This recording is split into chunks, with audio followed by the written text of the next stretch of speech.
Hi friends, இன்றைக்கி சூப்பரான chicken குழம்பு வாங்க பார்க்கலாம். 1 கிலோ அளவு சிக்கன் எடுத்திருக்கேன். இதில் மசாலாலாம் சேர்த்துக்கலாம். இப்போ தேவையான அளவு மிளகாய் தூள் சேர்த்துக்கிறேன். 3 ஸ்பூன் சேர்த்துக்கிறேன். 1/2 ஸ்பூன் கரம் மசாலா தூள், 1 ஸ்பூன் இஞ்சி பூண்டு விழுது, கருவேப்பிலை 1 கொத்தமல்லி, சோம்பு, பட்டை, கல்பாசி, கிராம்பு, பிரிஞ்சி இலை இதையும் இதில் சேர்த்துக்கிறேன். இதில் 2 பச்சை மிளகாய், 2 தக்காளி, 2 வெங்காயம் சேர்த்து நல்லா பிசைஞ்சு விட்டுடலாம்.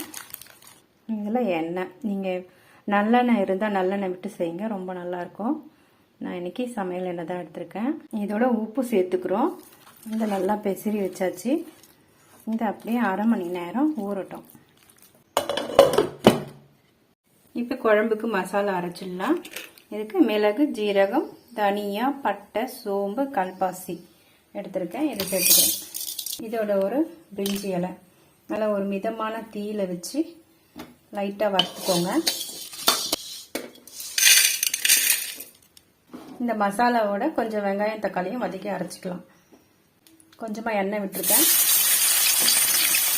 அதில் இஞ்சி பூண்டு விழுது 1 ஸ்பூன் அளவு சேர்த்துக்கலாம். இப்போ ஒரு தக்காளி கட் பண்ணி வச்சுருக்கேன், அதையும் சேர்த்துக்கிறேன். இதோட 1 கொத்து கருவேப்பிலை இங்கிருச்சு ஆற வச்சு அரைச்சிக்கலாம். 1/2 மணி நேரம் ஊறிடுச்சு நல்லா இந்த மசாலாவில். இப்போ நல்லா வேக வச்சுக்கலாம். அதில் கொஞ்சம் தண்ணி விட்டு வேக வச்சுக்கிறேன்.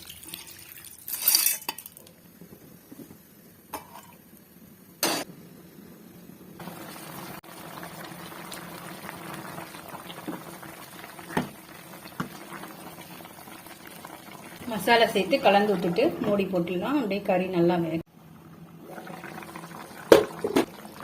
கறி நல்லா வெந்துருச்சுங்க. இப்போ நம்ம இதுக்கு ஒரு தாளிப்பு கொடுத்துடலாம்.